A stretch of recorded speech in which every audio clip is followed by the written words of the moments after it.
اعوذ باللہ من الشیطان الرجیم بسم اللہ الرحمن الرحیم الحمدللہ رب العالمین والصلاۃ والسلام علی محمد وعلی آلہ وسلم۔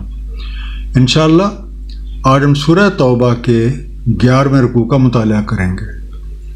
اس سے پچھلے رکوع کا خاتمہ اس بات پہ ہوا تھا کہ کچھ لوگ ایسے بھی ہیں جو ایمان لانے کے بعد اللہ تعالیٰ سے کیے گئے وعدوں کی خلاف ورزی کے مرتکب ہو چکے ہیں، جس کی وجہ سے بطور سزا ان کے دلوں میں نفاق ڈال دیا گیا ہے۔ اب یہ منافق ہی رہیں گے۔ یہ لوگ بہانے سے اہل ایمان پہ نکتہ چینی کرتے ہیں اور طرح طرح کے اعتراضات جڑتے رہتے ہیں۔ ان کی عادت اس حد تک پختہ ہو چکی ہے کہ ان کے حق میں استغفار کرنا یا نہ کرنا برابر ہو چکا ہے۔ انہیں ان کے کیے کی سزا ضرور ملے گی۔ آئیے مطالعہ قرآن کا آغاز اس دعا کے ساتھ کرتے ہیں کہ اللہ تعالیٰ اپنے حبیب نبی پاک صلی اللہ علیہ وآلہ وسلم کے طفیل ہم سب کو قرآن کریم کا صحیح مفہوم عطا فرمائے۔ سورہ توبہ رکوع نمبر 11، جو کہ آیات 81 سے 89 پہ مشتمل ہے۔ بسم اللہ الرحمن الرحیم۔ فرح المخلفون بمقعدہم خلاف رسول اللہ، فرد ہوئی پیچھے رہ جانے والوں کو کہ وہ بیٹھے رہے رسول اللہ صلی اللہ علیہ وسلم کے جانے کے بعد۔ وَقَارِئُوا يُجَاهِدُوا بِأَمْوَالِهِمْ وَأَنفُسِهِمْ فِي سَبِيلِ اللَّهِ، اور انہوں نے کراہت کی کہ وہ جہاد کریں اپنے اموال اور اپنے انفس سے اللہ تعالیٰ کی راہ میں۔ وَقَالُوا لَا تَنفِرُوا فِي الْحَرِّ، اور انہوں نے کہا مت کوچ کرو گرمی میں۔ قُلْ نَارُ جَهَنَّمَ أَشَدُّ حَرًّا لَوْ كَانُوا يَفْقَهُونَ، کہہ دیں نار جہنم شدید ہے گرمائش میں، کاش وہ سمجھتے ہوتے۔ تو پہلا انڈرلائن لفظ مخلفون، پیچھے رہ جانے والے، those who remained behind، بمقعدہم، بیٹھے رہ جانے والے، in their sitting، حرًا، حرارت میں، in heat۔ ان آیات کی شان نزول غزوہ تبوک بیان کی جاتی ہے، جب منافقوں اور چند دیگر لوگوں نے شدت کی گرمی، سفر کی طوالت، معاشی سرگرمیوں اور چند ذاتی مصروفیات کو زیادہ ترجیح دی اور لشکر کے ساتھ نکلنے کے بجائے پیچھے رہ گئے۔ اس وقتی مشقت سے بچ جانے کی وجہ سے منافق بہت خوش ہوئے، حالانکہ اس کی اصل وجہ یہ تھی کہ انہیں اللہ تعالیٰ کی راہ میں اپنے مال و جان کے ساتھ جہاد کرنا پسند ہی نہ تھا۔ اور ان میں کئی وہ بھی تھے جو لوگوں سے یہ کہتے پھرتے کہ یہ تو گرمیوں کا موسم ہے، اس میں شدت کی گرمی ہے، اس لیے مت کوچ کرو۔ اموال اور انفس کے ساتھ جہاد کی ایک جہد، مال کی محبت اور اپنی انا یعنی اپنی من مرضی کے خلاف جد و جہد کرنا بھی ہے، تاکہ ہمارے تمام اعمال اللہ تعالیٰ اور اس کا حبیب نبی پاک صلی اللہ علیہ وآلہ وسلم کی رضا کے مطابق ہو جائیں۔ یہ راہ کٹھن ہے اور مقصد کے حصول کی خاطر اس راہ میں مشقت سہنی پڑتی ہے۔ ہر طرح کی معاشی اور معاشرتی مشکلات کا سامنا بھی کرنا پڑتا ہے اور لوگوں کی طرح طرح کی باتیں بھی سننی پڑتی ہیں۔ لیکن جن لوگوں کو علم حقیقی نصیب ہو جاتا ہے، انہیں یہ حقیقت معلوم ہوتی ہے کہ نار جہنم کی حرارت ان گرمیوں سے کہیں زیادہ ہے۔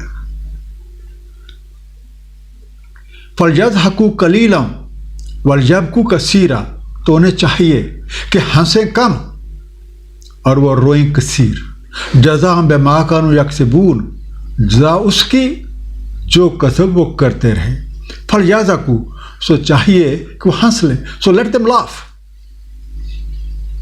الیبکوا، چاہیے کہ روئیں، دے آر ٹو ویپ، وقتی طور پہ مشقت سے بچ جانے کی وجہ سے یہ لوگ بہت خوش ہیں، لیکن اگر انہیں حقیقت حال کی خبر ہو تو یہ کم ہنستے اور اپنے کرتوتوں پہ بے تحاشا روتے، کیونکہ انہوں نے اللہ تعالیٰ اور اللہ کے رسول نبی پاک صلی اللہ علیہ وسلم کے حکم کی خلاف ورزی کی ہے، تو اس کا خمیازہ انہیں ضرور بھگتنا پڑے گا۔ وَرَجَعَكَ اللَّهُ إِلَىٰ طَائِفَةٍ مِّنْهُمْ، بس اگر آپ کو واپس لے جائے اللہ تعالیٰ ان کے کسی گروہ کی طرف، فَاسْتَأْذَنُوكَ لِلْخُرُوجِ، سو آپ سے اذن مانگیں نکلنے کے لیے، فَقُلْ لَن تَخْرُجُوا مَعِيَ أَبَدًا وَلَن تُقَاتِلُوا مَعِيَ عُدُوًّا، تو کہہ دیں ہرگز نہیں نکل سکتے تم میری معیت میں کبھی بھی، اور ہرگز نہیں تم لڑائی کر سکتے میری معیت میں عداوت رکھنے والوں سے۔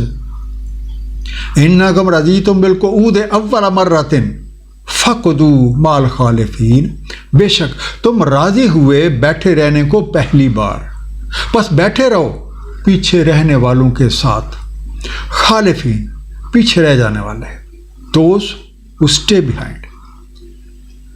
اب اگر کسی اور موقع پہ اللہ تعالیٰ آپ کو ان کے کسی گروہ کی طرف لے جائے اور وہ آپ سے میدان کارزار میں نکلنے کی اجازت مانگے تو ان سے کہہ دیں تم میرے ساتھ ہرگز نہیں چل سکتے اور نہ ہی میرے ساتھ مل کے دشمنوں سے لڑائی کر سکتے ہو، چونکہ تم نے پہلی مرتبہ بیٹھے رہنے کو پسند کیا تھا، اس لیے تم انہی کے ساتھ بیٹھے رہو جو کسی مجبوری کی وجہ سے پیچھے رہ جانے پہ مجبور ہیں۔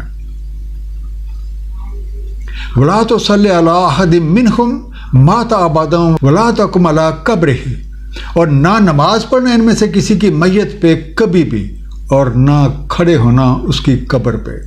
إِنَّهُمْ كَفَرُوا بِاللَّهِ وَرَسُولِهِ وَمَاتُوا وَهُمْ فَاسِقُونَ، بے شک انہوں نے کفر کیا اللہ تعالیٰ اور اس کے رسول سے اور وہ مر گئے اور وہ فسق کر رہے تھے۔ اس آیت کی شان نزول عبداللہ بن ابی کی موت بیان کی جاتی ہے۔ یہ منافقوں کا سردار تھا اور وہ شخص جس نے نبی پاک صلی اللہ علیہ وسلم کو مدینہ میں سب سے زیادہ اذیت پہنچائی تھی۔ آپ کی رحمت کا یہ عالم ہے کہ اس کے مرنے پہ آپ صلی اللہ علیہ وسلم نے انتہائی رحم دلی کا مظاہرہ کرتے ہوئے اپنا کرتا اس کے کفن کے طور پہ عنایت فرما دیا اور اس کی نماز جنازہ بھی پڑھی۔ اللہ تعالیٰ اپنے محبوب کی شان میں گستاخی کرنے والوں کو معاف نہیں کرتے۔ اللہ نے منع فرما دیا کہ آپ کبھی بھی کسی منافق کی نہ تو نماز جنازہ پڑھیں اور نہ ہی اس کی قبر پہ کھڑے ہو کے اس کے لیے دعائے مغفرت کریں، کیونکہ ایسے لوگ جو اللہ تعالیٰ اور اس کے رسول نبی پاک صلی اللہ علیہ وسلم کے ساتھ کفر کرتے ہیں اور جانتے بوجھتے نافرمانیاں کرتے ہیں اور اس حالت میں فوت ہو جاتے ہیں، ان کے لیے کوئی روح رعایت نہیں ہے، انہیں اپنے کیے کی سزا ضرور بھگتنا پڑے گی۔ وَلَا تُعْجِبْكَ أَمْوَالُهُمْ وَأَوْلَادُهُمْ، اور نہ آپ کو تعجب ہو ان کے اموال اور اولاد سے۔ انما یرید اللہ ان یعذبہم بہا فی الدنیا وتضحک انفسہم وہم کافرون، دراصل ارادہ ہے اللہ تعالیٰ کا کہ عذاب دے ان کو اسی کے ساتھ دنیا میں اور نکلے ان کی جانیں اور وہ کافر ہوں۔ اے اہل ایمان، ان لوگوں کے مالوں اور اولاد کی کثرت تمہیں کسی تعجب میں نہ ڈال دے۔ اللہ تعالیٰ نے دراصل ارادہ کر رکھا ہے کہ ان کے مال اور اولاد کے ذریعے ان کو اسی دنیا میں عذاب دے اور ان کی جانیں حالت کفر میں نکلیں، یعنی ان کو توبہ نصیب ہی نہ ہو، تاکہ یہ موت کے بعد کے مراحل میں سخت عذاب کے مستحق ہو جائیں۔ اس آیت سے یہ حقیقت بھی آشکار ہو جاتی ہے کہ جس مال اور جس اولاد کو اپنا گردانا جائے وہی فتنے کا باعث بن جاتی ہے۔ جیسے کہ سورہ تغابن آیت نمبر 15 میں ارشاد ہے، دراصل تمہارے مال اور تمہاری اولاد ایک فتنہ ہے۔ وَإِذَا أُنزِلَتْ سُورَةٌ أَنْ آمِنُوا بِاللَّهِ وَجَاهِدُوا مَعَ رَسُولِهِ، اور جب نازل ہوتی ہے کوئی سورہ کہ ایمان لاؤ اللہ تعالیٰ پہ اور جہاد کرو اس کے رسول کی معیت میں، استاذانہ قول الطول منہم وقالوا ذرنا نکن مع القاعدین، ادھر مانگتے آپ سے صاحب حیثیت ان میں سے اور کہتے ہیں چھوڑ دیں ہمیں کہ ہم رہ جائیں ساتھ بیٹھے رہنے والوں کے۔ قول الطول صاحب مقترت، صاحب حیثیت، رچ، انفلوئنشل، ان لوگوں کی حالت یہ ہے کہ جب کوئی ایسی صورت نازل ہوتی ہے جس میں اللہ تعالیٰ کا یقین کرنے اور اس کے رسول نبی پاک صلی اللہ علیہ وآلہ وسلم کے ساتھ مل کے جہاد کے احکامات ہوتے ہیں، تو ان منافقوں میں سے دولت مندوں کا ایک طبقہ آپ سے رخصت مانگتا ہے اور اللہ کی راہ میں موجود مشکلات اور سختیوں سے جان چھڑانے کے لیے طرح طرح کے بہانے تراشتا ہے تاکہ وہ بحالت مجبوری پیچھے رہ جانے والوں کے ساتھ ہی پیچھے رہ جائیں۔ رضو بین یکونوا مع الخوالف، وہ راضی ہوئے کہ پیچھے رہنے والیوں کے ساتھ رہ گئے ہیں۔ وَطُبِعَ عَلَىٰ قُلُوبِهِمْ فَهُمْ لَا يَفْقَهُونَ، اور چھاپ لگ گئی ان کے دلوں پہ بس وہ کچھ نہیں سمجھتے۔ خوالف پیچھے رہنے والیوں، وہ خواتین جو گھر کے لوگ باہر جانے کی وجہ سے پیچھے گھر میں بیٹھی رہ جائیں، دوز ہو اسٹے بیہائنڈ۔ ایسے منافق اس بات پہ خوش ہیں کہ وہ گھروں میں پیچھے رہ جانے والی خواتین کے ساتھ پیچھے رہ گئے ہیں۔ یہ لوگ خلاف حق حرکتیں کرنے کی وجہ سے کفر کے اندھیروں میں آگے اور آگے ہی بڑھتے چلے گئے ہیں، اور اب یہ ایسی حالت کو پہنچ گئے ہیں کہ قانون ربی کے مطابق ان کے دلوں پہ چھاپ لگ گئی ہے، جس کی وجہ سے یہ اچھے اور برے کی تمیز کھو بیٹھے ہیں۔ لیکن الرسول والذین آمنوا معہ جاہدوا باموالہم وانفسہم، لیکن رسول اور جو ایمان والے ان کے ساتھ ہیں جہاد کرتے ہیں اپنے اموال اور انفس کے ساتھ۔ وَأُولَٰئِكَ لَهُمُ الْخَيْرَاتُ وَأُولَٰئِكَ هُمُ الْمُفْلِحُونَ، یہی ہیں جن کے لیے بلہائیاں ہیں اور یہی ہیں جو فلاح پاتے ہیں۔ ان حق ناشناسوں کے برعکس اللہ تعالیٰ کے رسول اور ان کے ساتھ اہل ایمان مال و جان کے ساتھ جہاد کرتے ہیں، اپنی پوری کوشش کرتے ہیں اور جد و جہد کرتے ہیں، کیونکہ ان کے دلوں میں اللہ تعالیٰ کی محبت مال و جان سے کہیں بڑھ کے ہے۔ انہی کے لیے دنیا اور آخرت کی بلائیاں ہیں اور یہیں فلاح یافتہ ہیں۔ اعد اللہ لہم جنات تجری من تحتہا الانہار خالدین فیہا، تیار کر رکھے اللہ تعالیٰ ان کے لیے باغات کہ جاری ہیں جن کے تحت نہریں رہتے رہیں انہی میں۔ ذالک الفوز العظیم، یہ ہے فائز المقام ہونا۔ اللہ تعالیٰ نے ان فلاح یافتہ لوگوں کے لیے ایسے باغات تیار کر رکھے ہیں جن کے نیچے نہریں بہتی ہیں، یا ہر طرح کی نعمتوں کی فراوانی ہے، امن اور سکون ہے اور خوشی کا ماحول ہے، اور یقیناً یہ ایک عظیم کامیابی ہے۔ اللہ تعالیٰ ہم سب کو فلاح یافتہ بنائے، آمین۔ ایک مختصر خلاصہ اس رکوع کا، مقصد زندگی کے حصول کی راہ میں مشقت سہنی پڑتی ہے، ہر طرح کی معاشی اور معاشرتی مشکلات کا سامنا بھی کرنا پڑتا ہے اور لوگوں کی باتیں بھی سننی پڑتی ہیں۔ حقیقت سے ناواقف وقتی آسائش پہ ہی خوش رہتے ہیں، لیکن بعد میں ان کو اپنی عاقبت نااندیشی پہ رونا پڑتا ہے، کیونکہ ان کے طرز عمل کی وجہ سے ان کے دلوں پہ مور لگ جاتی ہے اور انہیں ہدایت نہیں ملتی۔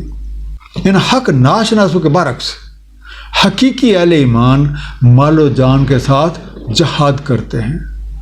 ان کے دلوں میں اللہ تعالیٰ اور اس کے رسول نبی پاک صلی اللہ علیہ وسلم کی محبت ہر چیز سے بڑھ کے ہوتی ہے، اور یہ فلاح یافتہ ہو کے منزل مقصود حاصل کر لیتے ہیں۔ اللہ تعالیٰ ہم سب کو قرآن کریم کو صحیح طور پہ سمجھنے اور اس پہ نبی پاک صلی اللہ علیہ وسلم کی سنت مبارکہ کے مطابق عمل کرنے کی توفیق عنایت فرمائے۔ صدق اللہ العلی العظیم۔ صلی اللہ تعالی علی حبیبہ محمد و آلہ وسلم۔